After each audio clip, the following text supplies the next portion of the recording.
Hello, dummies. My fellow dummies, I should say.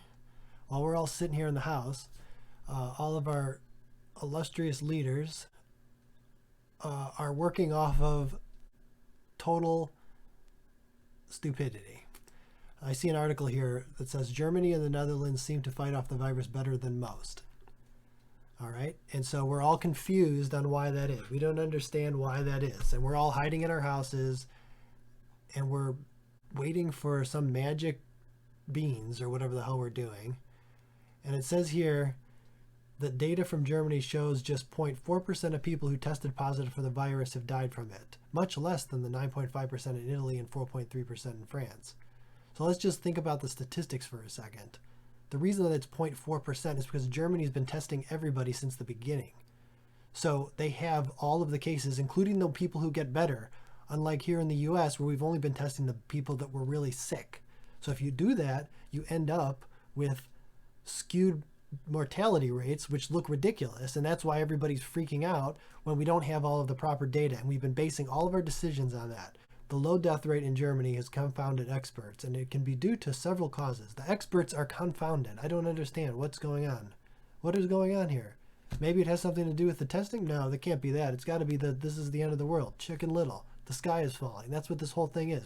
We lit our houses on fire because the sky is falling. The possible explanation is that the doctors aggressively screened citizens who were either fit or early on in the sickness at the time they took the test, at a rate not seen in other countries. Yeah, that's it, idiots. That's what it is. It's because they're testing people that weren't going to die anyway, or they're testing people that weren't compromised anyway. So the success rate for those people is going to be way higher than just the people who are already sick and really in bad shape, which is why they're in the hospital in the first place. This has skewed the comparison with other countries because those who were fit when tested and had caught the virus were more likely to suffer from I also like how they wrote that. That was creative. Had caught the virus were more likely to suffer, which is a negative word, from a mild case and survive. So they use a negative word leading into like we're more likely to have a mild case and survive. That's the point.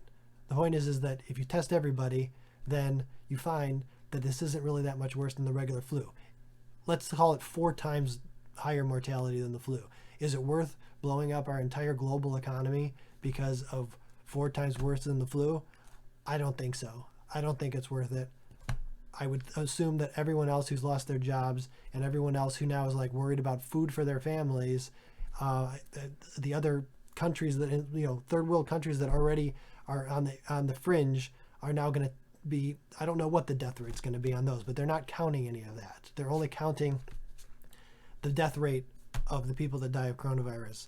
And it's just, the whole thing is so stupid. So I wanted to point this out. I'll put the link to this particular article. You can read a million other articles. I'll put a link in the description if you want to look at it directly, but I don't even know what to say. I'm just flabbergasted by this whole thing. Okay. That's it. See you later, dummies.